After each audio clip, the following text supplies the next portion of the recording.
That's just bad management. Number one, you're in the haste to placate the emotions and the feelings of Meralco. They threw an employee under the bus. It wasn't that missed call.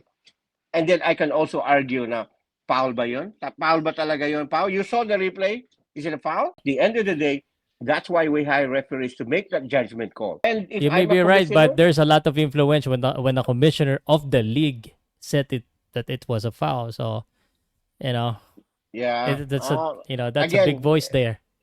it was wrong. It was wrong for him to do that. Ano natin ngayon is si Willie Marshall. He was wrong to throw that referee under the bus and to do it in such a manner na agad-agaran. Pero pag mga malalaking team, nag-trade na mga, yung mga trade na hindi maganda, unfair sa mga maliliit na teams, okay lang si Kume. Pero referee, di pwede to, he was Kumbaga, missing, brother, the system is broken. Parang parang politiko ng Pilipinas,